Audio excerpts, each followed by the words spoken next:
do versículo 1 ao 17. Mateus 1, do 1 ao 17. Mateus, sabe o que significa Mateus, Mateus? Presente de Deus. Olha que responsabilidade. Você tem que ser um presente de Deus para Débora. Então vamos lá, Mateus capítulo 1, do 1 ao 17. Acompanhe comigo aí a leitura, irmãos. Livro da genealogia de Jesus Cristo, filho de Davi, filho de Abraão. Abraão gerou a Isaque, Isaque a Jacó, Jacó a Judá e a seus irmãos. Judá gerou de Tamar a Pérez e a Zerá.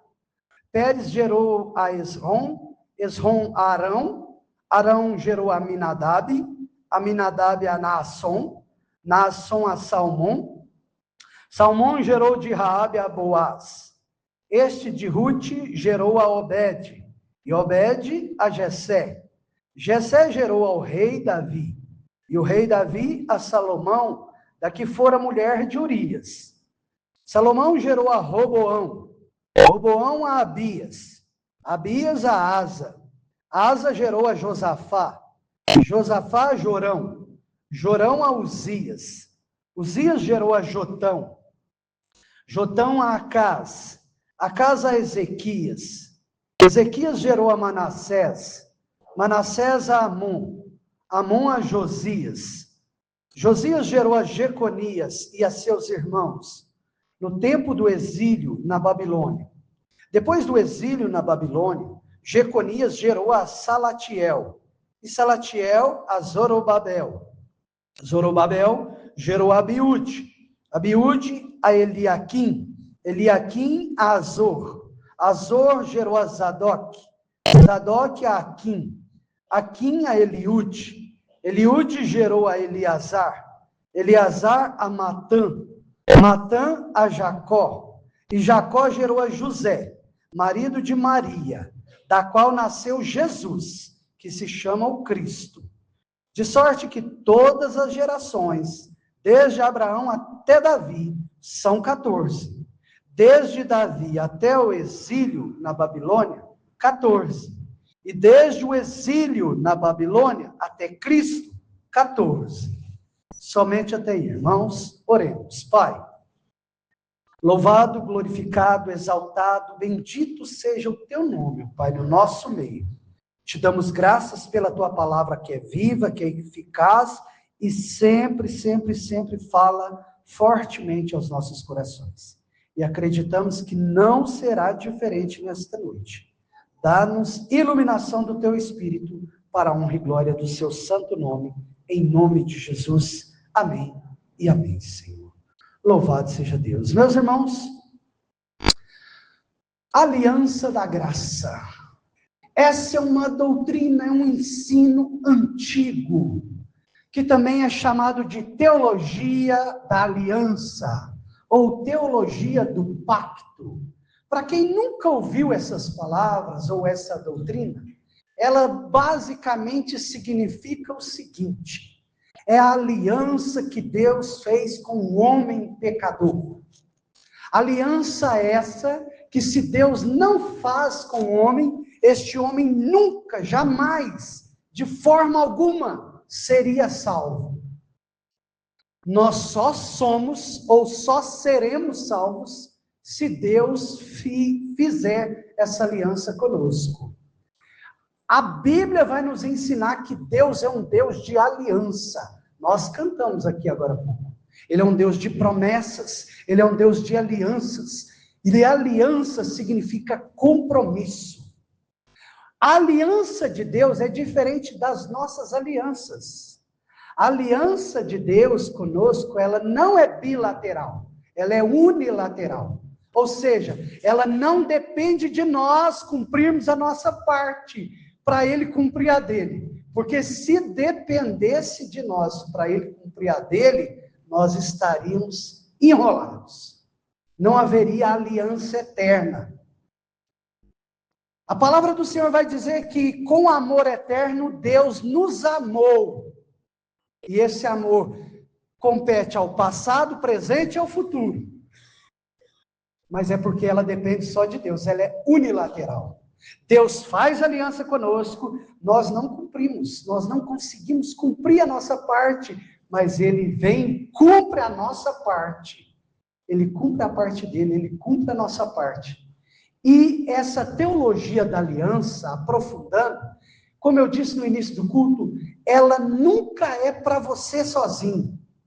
Salvação é individual, mas nunca é apenas individual. A salvação sempre tem um escopo ou um objetivo abrangente de alcançar seus irmãos, seus filhos, seus pais, seus parentes, seus amigos, seus vizinhos. A salvação é individual, mas ela nunca é só individual. Ela tem um intuito, um propósito coletivo. Por isso que a ordem que Jesus nos deixou, antes de subir aos céus, é: ide, portanto, e pregai o evangelho a toda criatura. Ide e fazei discípulos de todas as nações. Porque Deus tem uma aliança com você, comigo, conosco e com aqueles que nós pregarmos o evangelho, eles ouvirem o evangelho, eles crerem no evangelho, Deus também estende essa aliança na vida deles. Nós vimos isso ao longo do mês, que Deus tinha uma aliança com Abraão, e Deus estende essa aliança à vida de Ló, mesmo Ló sendo aquele crente fraco, aquele crente manco, sabe? Que eu já preguei aqui. Pois é, mesmo assim Deus tinha uma aliança com ele, e com a posteridade dele, com a descendência dele. E é isso, um pouco sobre isso que nós vamos ver nessa noite. Nesse texto que nós acabamos de ler, nós observamos aqui que Mateus quer provar que Jesus é o Cristo, o filho de Davi. Ele começa, livro da genealogia de Jesus Cristo, filho de Davi, filho de Abraão.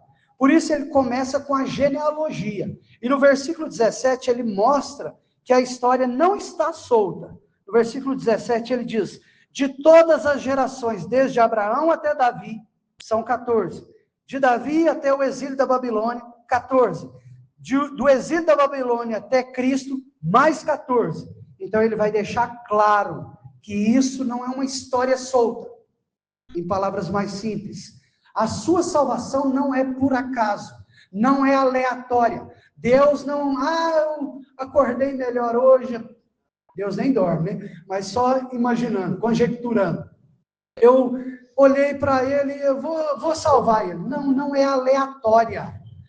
Os propósitos de Deus são eternos. A Bíblia diz que é antes da fundação do mundo, Deus já tem escrito a história.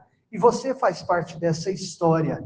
Aqui o texto vai deixar claro que Deus trabalha com propósitos na história.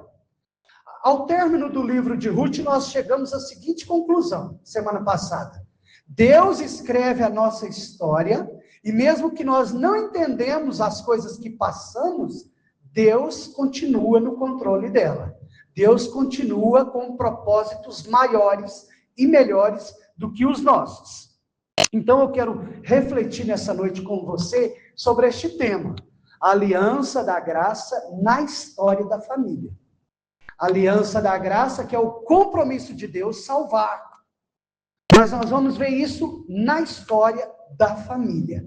Por isso, nosso texto dessa noite é uma genealogia. É uma genealogia. Então, entendamos a profundeza dessa genealogia. Não pretendo exaustivamente tirar tudo que possa aqui dessa genealogia, mas pelo menos as coisas principais. A primeira lição que eu quero tirar aqui dessa genealogia é que a aliança da graça na história da família vai além das gerações. Essa é a primeira lição. Vai além das gerações. Vai além dos pais, dos filhos, dos netos, bisnetos, tataranetos. Vai além disso. A aliança da graça de Deus na história da família vai além das gerações. Nós vemos aí citando, e quem já leu a Bíblia inteira, ou pelo menos o Antigo Testamento, sabe que muitas vezes vai usar a expressão o Deus de Abraão, de Isaque e de Jacó, nos ensinando que Deus é um Deus de aliança, que é o Deus da família. Deus não é um Deus de indivíduos soltos, de pessoas aleatoriamente isoladas, individualistas, mas de pessoas que se comprometem com Ele e com a sociedade, se comprometem com Ele e com o coletivo, com Ele e com a família. Então, Deus de Abraão, de Isaque e de Jacó, e no texto vai citar Abraão, Isaque, Jacó.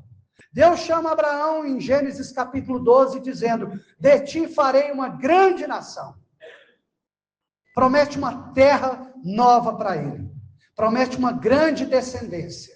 Promete que todas as nações da terra seriam abençoadas por intermédio de Abraão. E aí, posteriormente, vem Isaque, que é o filho da promessa. Vem Jacó, que Deus muda o seu nome para Israel. Vem depois uma grande nação chamada Israel. E depois vem Judá, que é filho de Jacó. Vem Davi, que é da descendência destes todos. E também de Ruth, que nós já falamos nos domingos anteriores. Davi, o rei, Davi, o grande rei de Israel. Depois de Davi, ele vai citar os profetas no exílio babilônico, quando Israel foi levado como escravo para a Babilônia, mas Deus levantava ali profetas que pregassem a sua palavra, porque Deus continua sendo Deus de aliança. Mesmo esse povo sofrendo a correção de Deus no exílio, Deus continua fiel a esse povo, porque Deus, antes de qualquer coisa, ele é fiel a si mesmo. Lá em Timóteo, Paulo vai dizer o seguinte, mesmo quando somos infiéis, Deus permanece fiel. Paulo vai dizer isso a Timóteo, porque ele não pode negar a si mesmo. Ele é fiel à palavra dele, à promessa dele. Então, a aliança da graça vai além das gerações. E no texto vai dizer que vai até Cristo. Nós vamos chegar lá. Então, em primeiro lugar, a aliança da graça na história da família vai além das gerações. Isso nós aprendemos algumas verdades teológicas aqui. A primeira, Deus é eterno. Deus é atemporal. Deus não está preso ao tempo. Deus não está preso à história. Ele é o dono do tempo. Ele criou o tempo. O tempo de Deus é diferente do nosso tempo. Nosso tempo é o tempo Cronos. Por isso que a gente vai marcar o cronômetro. É o Cronos. O tempo de Deus é o tempo Kairos. Ou então pleorama de Deus, que a Bíblia vai dizer que é o tempo da plenitude de Deus. É o tempo exato. Deus sabe o tempo certo de agir, de fazer. Por isso aquele ditado, Deus tarda, mas não falha. Ele é pagão, ele não é bíblico. Deus não tarda, e é claro, muito menos ainda falha. Deus não tarda. Lá em 1 Pedro, Pedro vai dizer, às vezes parece, Hebreus também vai falar isso, parece que a promessa de Deus retardou. Que Deus está demorando, mas Deus não está demorando, Ele tem o tempo dele, que não é o nosso tempo. Por isso que Isaías vai falar lá em Isaías 55, que os caminhos de Deus são mais altos que os nossos caminhos, que os pensamentos de Deus são mais altos que os nossos pensamentos, porque a grandeza, a profundeza, a plenitude dos propósitos de Deus são imensuráveis, são enormes comparadas a nós. Então, essa é a primeira verdade teológica desse ponto. A segunda é que Deus é pactual. Deus é um Deus que trabalha com pacto, com aliança. Deus não age aleatoriamente. Deus tem propósitos. Deus tem propósitos. Deus não muda. Tiago fala que Deus não há sombra de variação, de dúvidas ou de mudança. Deus não muda. Ele é imutável. Só muda aquilo que precisa ser mudado, ou aquele que não suporta estabilidade perfeita. Deus é perfeito, Deus não muda. Olha que maravilha o Deus que nós servimos. Ele é eterno, ele é pactual, ele não muda, ele tem uma aliança com seu povo. A terceira coisa que observamos é que a promessa dele não morre com uma geração. A promessa de Deus não morre nos pais, mas se estende aos filhos, aos netos, aos bisnetos. Isso não significa que filho de crente, crentinho é. Mas isso significa que Deus tem um propósito na sua família. Deus tem um propósito na sua família, e nós vemos isso claramente na genealogia. Basta você ler o Antigo Testamento, você vai dar uma passada de olhos nesses personagens aqui, você vai ver que Deus estava na vida deles. Deus estava com eles. Porque Deus é um Deus de aliança. E a aliança dele vai além das gerações. Não está limitada a nós. Isso coloca sobre nós um peso de responsabilidade para nós orarmos, ensinarmos e pregarmos aos nossos filhos. Temos a responsabilidade de conduzir os nossos filhos para os caminhos do Senhor. Ensina a criança no caminho que se deve andar, para que quando crescer não venha se desviar. Não é ensinar apenas o caminho, mas é no caminho, é andando junto. Porque Deus é aquele que anda conosco. Ele é o Deus de aliança. Dentro disso, irmãos, uma geração pode ser forte. Nós olhamos aqui na genealogia, quem conhece os personagens. Outra pode ser fraca. Uma geração pode ser maravilhosa, outra pode ser quebrada, decepcionante. Mas Deus continua sendo Deus da aliança. É o que eu citei na escola dominical semana passada, a geração de Jonathan Edwards, um pastor, filósofo e pregador dos Estados Unidos do século XIX, que foi um homem servo de Deus, e fizeram uma estatística da descendência dele. E uma estatística da descendência de um grande bandido da época dele. E descobriram que da descendência daquele bandido vieram muitos outros bandidos piores. Assassinos, estupradores, sequestradores e muito mais. Mas da descendência deste, veio ter filósofos, veio a ter pastores, veio a ter médicos, advogados, bons profissionais em todas as áreas da sociedade, inclusive um vice-presidente dos Estados Unidos. Basta você dar um Google que você tem acesso a essas estatísticas, dessa comparação da genealogia de Jonathan Edwards. Por quê? Porque Deus tem um compromisso com as nossas gerações. A aliança da graça vai além das gerações. Então, Deus continua sendo Deus da aliança. E aí, meus irmãos, é como uma corrida de revezamento. Quem já viu aí nas Olimpíadas, um corredor tropeça, o outro cansa, o outro corre melhor, mas a corrida continua porque o alvo permanece. Tem um alvo, tem um objetivo. A aliança da graça nos garante isso. Que Deus, pela fidelidade dele, nós chegaremos lá. E pela misericórdia dele, nossos filhos chegarão lá. Nossa família chegará lá. E aí, meus irmãos, a grande frase para nós aqui nesse ponto é: a aliança da graça não morre com uma geração, porque é o Deus eterno quem sustenta a história da promessa. Em segundo lugar, eu quero destacar a segunda lição, que vai além das gerações, a aliança da graça, na história da família. Em segundo lugar, vai além dos pecados. Versículos 3, 5, 6, 7 a 11. Nós vamos ver alguns personagens aí, por exemplo, quem não sabe, quem não conhece Abraão. Abraão foi um homem escolhido por Deus, mas Deus o escolheu de um lugar, Ur dos Caldeus.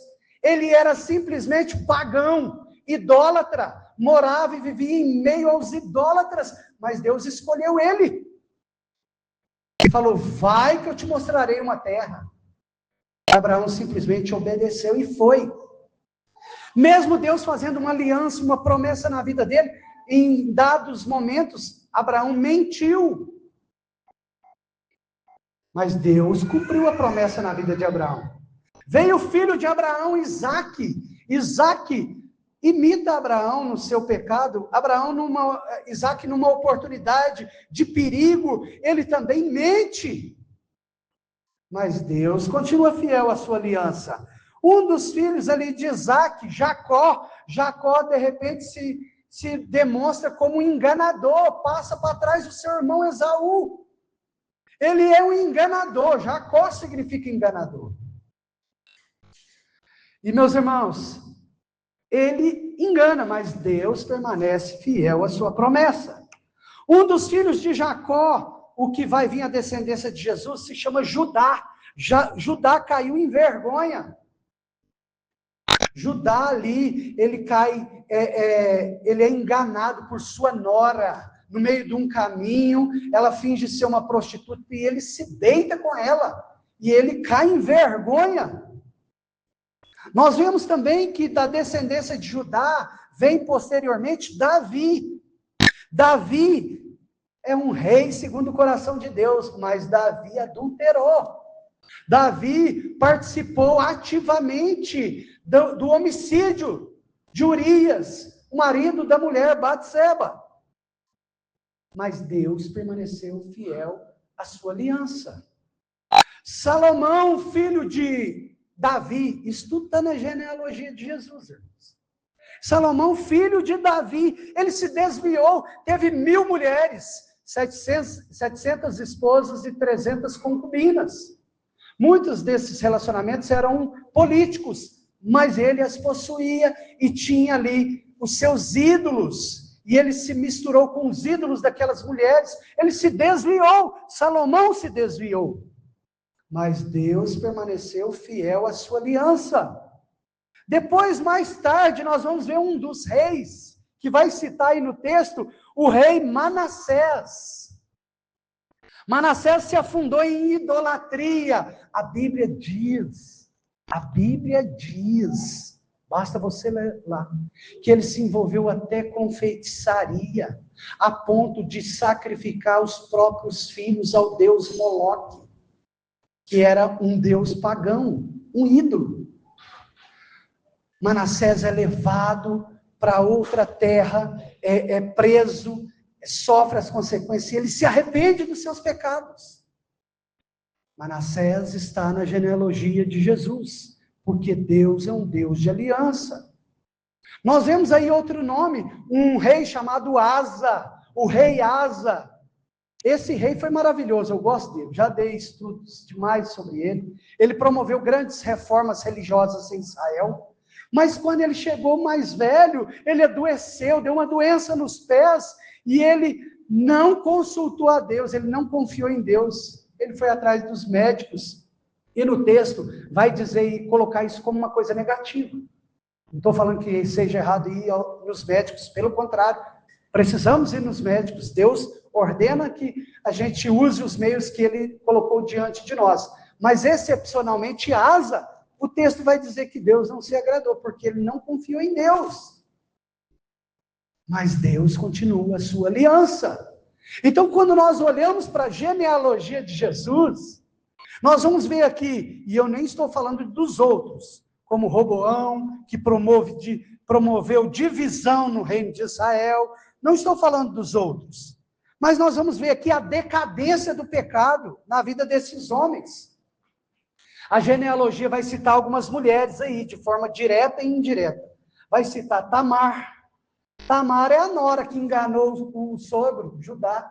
Se deitou com ele e teve um filho com ele, chamado Pérez. Vai citar Raabe. Raabe era uma prostituta em Jericó, uma cananeia pagã, mas ela vai para o povo de Deus, ela se arrepende dos seus pecados. Vai citar Ruth, que nós estudamos muito bem aqui. Ruth era moabita, ela era da descendência de Ló. Ló, que foi embriagado pelas suas filhas, e se deitou com elas, teve filhos de incesto, e ali veio a nação de Moabe e de Amon. E vai vir Ruth dessa descendência. Ruth era pagã, era moabita. Vai citar Batseba, que trai o seu marido com Davi. Vai citar depois, posteriormente, Maria, né, que foi a escolhida por Deus, que mesmo sendo usada e agraciada, nós sabemos que não era perfeita, porque todos pecaram e carecem da glória de Deus. Mas, excepcionalmente, a Bíblia não vai citar nenhum pecado de Maria, porque Deus escolheu para um propósito, para ser a mãe do Salvador. Meus irmãos, quando nós olhamos essa genealogia, nós podemos ir um pouquinho mais profundo. Pérez vem de Tamar. Boaz é filho, Boaz que casa com Ruth, é filho de Raabe, uma ex-prostituta. Ruth é moabita e nos lembra de Ló, que se deitou com as suas filhas. Salomão vem de Davi, que é fruto de um adultério. Quais são as verdades que nós tiramos aqui nesse ponto para nós? A primeira verdade que nós tiramos aqui nesse ponto é que Deus é gracioso, porque não tem outra explicação. O que é graça? Deus não nos trata conforme a gente merece. Porque se Ele nos tratasse conforme a gente merecesse, nenhum destes estaria aqui. Estaria só pessoas perfeitinhas aqui. Só pessoas bonitinhas. Pessoas sem pecados. Pessoas sem erros escandalosos. Então a gente aprende que Deus, o Deus de aliança, é o Deus gracioso. A Bíblia diz que Ele é um Deus rico em perdoar. É um Deus longânimo, tardio em irar-se. Outra verdade que nós aprendemos aqui é que a aliança dele não se firma em mérito humano. Por que está esse povo aqui na genealogia, gente? Isso está nos ensinando alguma coisa. Está ensinando que ninguém é salvo, ninguém é usado por Deus por méritos próprios. É graça. É tudo para a glória dele. Ninguém tem mérito nenhum diante de Deus. Isaías vai dizer que a nossa justiça é como trapo de imundícia diante do Senhor. Nós precisamos, na verdade, nos apoiar na justiça de Cristo, porque nenhum de nós é perfeito, nenhum de nós é santo no sentido de não errar, de não pecar. Nenhum de nós temos capacidade moral para chegar diante de Deus. Nós só chegamos porque alguém tem. Esse que tem capacidade moral, ele pode chegar diante do Pai por nós. E é no nome dele que nós devemos orar. É através dele que eu vou falar daqui a pouco melhor. Mas preste bem atenção a essas lições. A aliança da graça de Deus na história da família vai além dos pecados. Olhe para a sua família. Olhe para a minha família. Se você olhar pelos pecados, as fraquezas, sejam emocionais, psicológicas, físicas, espirituais, as demandas, se nós olharmos tudo isso, por nós mesmos, nós nunca seríamos salvos. Não há méritos em nós, não há nada em nós que possa agradar a Deus. Porque nós somos imperfeitos diante de um Deus tão santo, tão glorioso, tão poderoso, tão maravilhoso. A terceira coisa que eu quero destacar, a terceira verdade aqui desse ponto, é que Cristo entra nessa linhagem. Só que ele entra sem pecado. E ele se faz maldição, ele se faz pecado por nós, para atrair bênção para essa genealogia, para atrair bênção para você e para mim. Ele morre a sua morte, ele sofre o seu sofrimento, ele paga ali na cruz do Calvário a sua e a minha dívida. Ele faz aquilo que nós não poderíamos fazer. Meus irmãos, a morte de Cristo nos trouxe bênçãos imensuráveis, incalculáveis, bênçãos físicas, espirituais e, acima de todas elas, a salvação eterna. Então, aplicando isso para nós, a graça de Deus é melhor e é maior do que o pecado da sua família, do que a vergonha da sua família. O sacrifício de Jesus é suficiente para cobrir todas as vergonhas da sua família. Por isso nós podemos descansar no Senhor. Todos os pecados da sua família podem ser cobertos pelo sacrifício de Cristo. Onde Deus amou o mundo de tal maneira como diz João 3,16, que deu o seu Filho unigênito, para que todo aquele que nele crê não pereça, mas tenha a vida eterna. A segunda aplicação para nós aqui é que Deus é maior do que o nosso passado. A aliança de Deus é maior do que o nosso passado. Aquele que está em Cristo, nova criatura é. As coisas antigas já passaram. Não existe maldição hereditária sobre a vida daqueles que creem em Jesus. Existe. Não existe maldição hereditária sobre aqueles que renderam as suas vidas a Cristo. Isso é quebrado no nome de Jesus. Isso é coberto pelo sangue de Jesus. Em outras palavras, Jesus é maior que os pecados das nossas gerações todas. O sacrifício de Jesus é infinitamente maior do que todos os nossos pecados e os pecados de todas as nossas gerações. Pense, por exemplo, num tecido antigo, num pano, rasgado e manchado. Aos olhos humanos ele parece perdido, mas nas mãos de Deus, nas mãos de um artesão, na verdade, ele pode ser restaurado. Assim é você e eu, a nossa família, nas mãos de Deus. Para as pessoas, a sua família, eu, para alguns de nós, sua família, ou eu, ou você mesmo, nós não valemos mais nada. Já deu o que tinha que dar. Mas para o Senhor, ainda tem jeito. Tem jeito para a sua família. Tem jeito para você. Há esperança para você. A esperança de transformação, de redenção, de libertação, de transformação na sua família e na sua vida.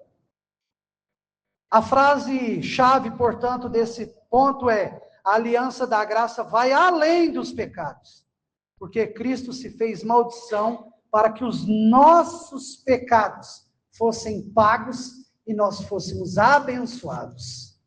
Louvado seja Deus por isso. Jesus é o cumprimento do pacto da graça, da teologia da aliança. Por isso que a Bíblia vai chamar de nova aliança. É a nova aliança em Cristo Jesus, que nós participamos da ceia hoje, simbolizando essa nova aliança. Louvado seja o Senhor por isso. Terceiro e último lugar, irmãos, a história da graça, a aliança da graça na história da família vai além também dos pecados, vai além das gerações, vai além dos pecados dessas gerações. Os pecados não são cumulativos. A aliança da graça na história da família, em último lugar, conduz tudo a Cristo. Esse é o ponto principal da genealogia. Esse é o nome principal da genealogia. Se você observar, a genealogia não termina em Abraão, não termina em Judá, não termina em Davi, não termina no exílio. Ela corre até Jesus, porque ela tem um fim proveitoso, ela tem um fim, não um fim de final apenas, mas de finalidade, de objetivo, é Cristo. Meus irmãos, o que nós aprendemos com isso? A primeira coisa que nós aprendemos com isso é que a aliança sempre foi cristocêntrica.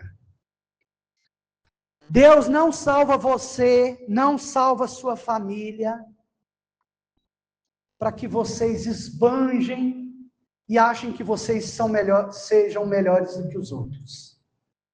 Não. Deus não nos salva para nós sermos arrogantes. Deus não nos dá conhecimento das Escrituras para sermos arrogantes. Deus nos dá conhecimento para a gente glorificar a Cristo. Deus nos salva, Deus nos alcança para a gente glorificar a Cristo. Os nossos pecados, rendidos aos pés da cruz de Jesus, glorificam a Cristo. Aonde abundou o pecado, superabundou a graça de Deus. É o que a Bíblia vai dizer. Porque o salário do pecado é a morte, mas o dom gratuito de Deus é a graça, é a vida eterna em Cristo Jesus. Então, a aliança da graça na história da família nos conduz a Cristo. Essa genealogia termina em Cristo, porque Ele é o propósito final de todas as coisas. Ele é o alvo da salvação, Ele é o alvo de glorificação. A história da família só encontra seu sentido final em Cristo. Só em Cristo. Essa semana eu estava indo, eu até pedi oração no grupo. Né? Irmãos, não escandalize quando o seu pastor pedir oração. Paulo pediu oração, eu preguei aqui esses dias sobre isso. Na verdade, preguei lá em São Roque. Eu pedi oração por mim, pela minha família. Não tinha uma coisa específica. Mas eu estava viajando para Belo Horizonte. Depois, posteriormente, era 3 horas da manhã. E eu estava muito angustiado, muito preocupado. E aí, eu viajando, e Deus começou a ministrar no meu coração. Falar, trazer verdades ao meu coração. E eu me lembrei de 20 anos atrás, quando eu estava trabalhando no açougue, lá em Campo Belo, talvez eu já contei essa história aqui, né? A gente vai repetindo as coisas, a cabeça não é tão boa assim mais. Há 20 anos atrás, eu enchia linguiça, né? Lá e amarrando linguiça, trabalhei com isso muitos anos. E eu tinha o desejo de pregar a palavra, de voltar e trabalhar, servir a Deus. E eu lembro que eu fui assistir uma pregação. E nessa pregação, o pastor, o pregador, gritou lá da frente assim: Deus não te chamou nessa terra para encher linguiça. Gente, eu chorei igual um menino. Eu falei, é Deus que está falando comigo. É isso mesmo, eu não quero saber dessas linguiças mais não. E eu gostava do meu serviço, eu gostava, gente, eu gostava. Mas Deus não me chamou para encher linguiça. Nada contra encher linguiça, eu estou falando que eu gostava. Hein? Se eu pudesse encher de vez em quando, era bom. Mas Deus não me chamou para isso. O que eu quero dizer com isso, irmãos? A nossa vida não se limita a essas coisas pequenas da vida. Você pode e deve glorificar a Deus no seu trabalho, não importa qual seja, sendo um trabalho honesto. Mas o propósito de Deus para a sua vida não se limita a isso. A uma ambição profissional. Deus tem propósitos maiores para você. Tome cuidado, né? Porque tem igreja que vai falar, Deus tem coisa grande para você. Aí você vai pensar, opa, vou pregar para uma multidão de 10 mil pessoas. Às vezes Deus tem propósitos grandiosos para você, mas não aos olhos humanos, aos olhos de Deus. Então busque cumprir o propósito de Deus na sua vida.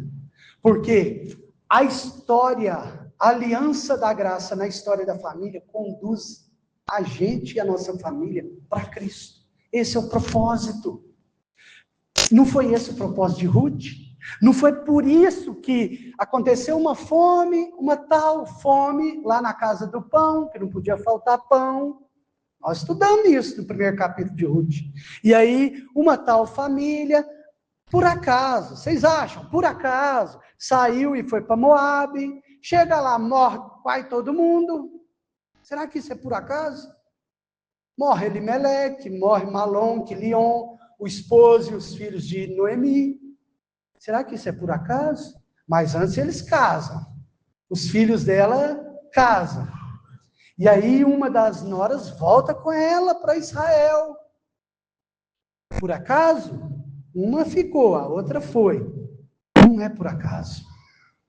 Chega em Israel, vai trabalhar no campo e conhece um tal de Boaz, um filho de uma ex-prostituta. A maioria dos comentaristas e teológicos estudiosos acreditam que era literalmente, porque o texto, textualmente, exegeticamente, vai falar que Naasson ou Salmão é o pai de Boaz, juntamente com Raabe, vai gerar ele. Ok? Salmão? Então, o que acontece? O texto exegeticamente vai falar que é. Alguns estudiosos vão crer que não estava falando de Raabe, mas a maioria vai crer que sim, que ela, de fato, era a mãe de Boaz, uma ex-prostituta. Por um acaso, gente? Até quando você vai ficar acreditando em acasos na sua vida? Quando você vai parar a sua vida, vai parar tudo e entender que Deus não faz nada por acaso. Deus trabalha com propósito. E Deus está te conduzindo a Cristo. Você está aqui nessa noite, você foi conduzido pelo seu parente? Não. Alguém te chamou? Sim, mas é Deus que está te conduzindo a Cristo. É Deus que está te conduzindo a Cristo. Não fuja de Cristo. Não fuja de Deus. Porque Deus tem propósitos maiores para você. O alvo da família cristã não é só sobreviver, nem só se organizar na terra. O alvo é ser conduzida a Cristo. De Ruth foi gerada Cristo. De Ruth e Boaz foi gerado Cristo. Deus quer gerar Cristo na sua família. É como um rio que passa por curvas, pedras, vales. Em muitos pontos parece confuso, mas corre para um destino certo, o destino final. Assim é a vida daqueles que creem em Cristo. Tem um propósito. A frase, então, desse ponto é: a aliança da graça na história da família não termina na família. Ela conduz tudo a Cristo, o centro da promessa. Conclusão, irmãos, para a gente terminar esta mensagem. A aliança da graça na história da família não depende da perfeição da sua família. Eu mudei um pouquinho do que estava no esboço aí, né? Está falando da casa humana. Mas não depende da perfeição da sua família, mas da fidelidade do Deus que conduz gerações, vence o pecado e leva a sua promessa até Cristo. Meus irmãos, a aliança de Deus com a sua família e com você vai além das gerações, vai além dos pecados e tem o propósito de te conduzir até Cristo. Eu quero que você pense nisso nessa noite. Nós vamos cantar mais um cântico. Eu gostaria, Adriana, chama as crianças lá, todos lá para nós, por favor, para nós nos reunirmos aqui como família. Você dá as mãos para os seus filhos, para o seu esposo, para a sua esposa, para nós cantarmos nessa noite como família esse último cântico do mês da família. Esse último cântico, para nós consagrarmos mais uma vez a nossa família ao Senhor. Eu quero que você creia em tudo que eu preguei e aplique isso na sua vida. Coloque isso diante do Senhor. Então, em nome de Jesus, nós vamos dedicar, consagrar nossa vida, nossa família ao Senhor, entendendo que nada que fazemos aqui é à toa. Nenhuma oração é vã. Nenhuma pregação é vã. Tudo Deus tem propósitos. Deus trabalha com propósitos. Então nós vamos cantar um cântico, Ministério de Louvor aqui à frente. Enquanto as crianças chegam, vamos ficar em pé, irmãos? Se você estiver com a sua esposa, o seu esposo aí, abrace ela. Nós vamos orar, consagrando e cantando, consagrando todos ao Senhor. Senhor Deus, em nome de Jesus, nós consagramos nossas famílias. Consagramos nossos filhos ao Senhor. Consagramos nossa igreja ao Senhor. Ó Deus, nós somos sim pecadores, falhos, imperfeitos, imerecedores. Ó Deus, somos tão pequenos, tão imerecedores. Necessitamos tanto do Senhor, ó Pai. Nessa noite nós te clamamos, olha para nós, olha para nossa família, olha para os nossos filhos, tem misericórdia, ó Deus, nós consagramos cada um deles ao Senhor. Queremos ver nossas famílias rendidas aos pés da cruz de Jesus. Porque é muito mais importante do que eles serem grandes profissionais, é que eles sejam salvos, sejam reconhecidos como filhos do Senhor, filhos da aliança, filhos do pacto. Consagramos nossos filhos, consagramos nossos cônjuges. Oh Deus, abençoa a tua igreja, abençoa as nossas famílias, em nome de Jesus.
Servoso em ti, você dá sua graça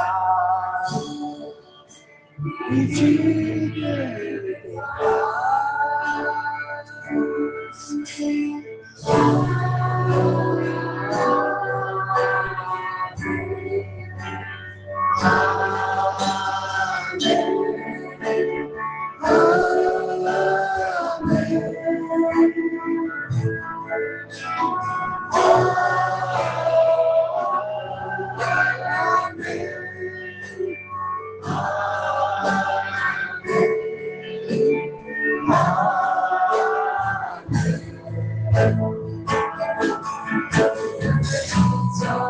se derrame até 1000 gerações, tua família e teus filhos e os filhos dos seus filhos, e a bênção se derrame até 1000 gerações, tua família e teus filhos e os filhos de teus filhos. Desça, te acompanhe por detrás, por diante, do teu lado e em ti. É contigo, é por ti. E de noite, tua entrada e saída, em teu riso, em teu choro, é contigo, é por ti. Desça, se derrame até 1000 gerações, tua família e teus filhos e os filhos dos seus filhos, e a bênção se derrame até 1000 gerações.